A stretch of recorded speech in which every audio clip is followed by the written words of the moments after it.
जय हिंद दोस्तों। देखिए, प्रत्येक इंसान इस सृष्टि का रहस्य है, वो अजूबा है। प्रत्येक इंसान विचित्र है, उसके जैसा दूसरा इस दुनिया में है ही नहीं। अर्थात आप यूनिक हैं, आप विशेष हैं। इस तरह की ज्ञान और शिक्षाएं दिलाने के लिए बड़े बड़े संस्थान और कंपनियां अपने यहाँ ट्रेनर हायर करती हैं, अपने एम्प्लॉइयों में स्वाभिमान जगाने के लिए।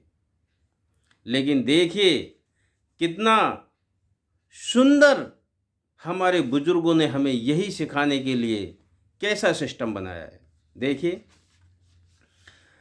एक बार सोचकर देखें कि आपके जन्म लेने के लिए इस पृथ्वी पर आपके माता और पिता दो लोगों की आवश्यकता होती है। यदि आपके माता और पिता का जन्म लेना है तो उनके दादा दादी नाना नानी यानी 4 लोगों की ज़रूरत होती है।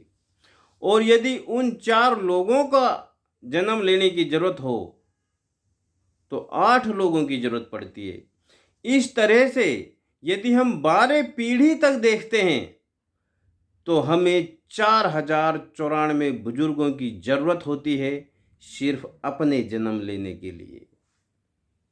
और इसका एवरेज निकाला जाए तो समय लगता है 400 साल। अर्थात 400 साल में 4094 बुजुर्गों के द्वारा आप इकलौते इस पृथ्वी पर आए हो। आपका होना बहुत महत्वपूर्ण है। आज भी आपके अंदर आपके पूर्वजों के जीन्स मौजूद हैं। जब आप पूर्वजों को धन्यवाद देते हैं, बुजुर्गों का सम्मान करते हैं, तो आप अपने आप को ही धन्यवाद देते हैं, अपने आप को ही शाबाशी देते हैं, अपने अस्तित्व को ही धन्यवाद देते हैं। श्राद्ध का पर्व श्रद्धा का पर्व है। जब आप श्राद्ध में अपने पूर्वजों को और अपने को धन्यवाद देते हैं तो हकीकत में आप पूरे ब्रह्मांड को धन्यवाद दे रहे होते हैं। गजब संदेश दिया है हमारे पूर्वजों ने, जो अपने आप को पहचानो। और विवेकानंद जी ने भी यही बोला था, अपने आप को पहचानो कि आप क्या हैं। आप बहुत यूनिक है, बहुत विशेष हैं। हमारे बुजुर्गों ने बताया है कि परंपराओं को अंधी लाठी से मत पीटो। परंपराओं को अंधी लाठी से मत पीटो, क्योंकि उसमें समाज बचाने की शक्ति छिपी होती है। उदाहरण के लिए उन्होंने बताया, तुलसा जी को घर के बाहर आंगन में रखिए, रख रखाव कीजिए, उसकी सेवा कीजिए, पालिए पोसिए। उन्होंने इसको धर्म से जोड़ दिया।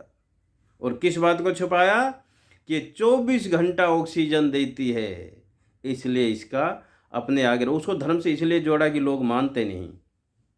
लेकिन तुलसी जी एक ऐसा पौधा है जो हमारी प्राणवायु ऑक्सीजन को 24 घंटा देता है, दिन और रात।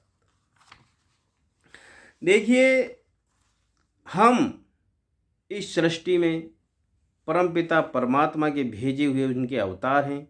इसलिए जब भी हम सवेरे खड़े हों तो सबसे पहले हमें अपने आप को शाबाशी देनी है, अपने आप की पीठ थपथपानी है कि शाबाश, मैं कितनी अच्छे से अपने परिवार का पालन पोषण कर रहा हूँ, सुचारू रूप से चला रहा हूँ। मैं अच्छे लोगों के साथ बैठकर एक अच्छे समाज का निर्माण कर रहा हूँ। क्यों? कि मैं उस परमात्मा का ही भेजा हुआ दूत हूँ। ऐसा जब हम सोचते हैं, अच्छा सोचते हैं, तो हमारे अंदर अच्छे गुण आते हैं। ये जो हमको सिखाते हैं हमारे पर्व, यही तो हमारी प्रॉपर्टी है, निधि है। और यही है हमारे श्राद्ध का अर्थ। तो दोस्तों, आज इतना ही। यदि आपको हमारे विचार अच्छे लगें तो हमारा यूट्यूब चैनल है रीडिस्कवर भारत, यानी पुराने भारत की खोज। रीडिस्कवर भारत चैनल को सब्सक्राइब कीजिए और नई वीडियो आपके पास तुरंत आए, इसके लिए आई बेल का बटन भी दबा दीजिए। आज इतना ही। जय हिंद, जय गुरुदेव।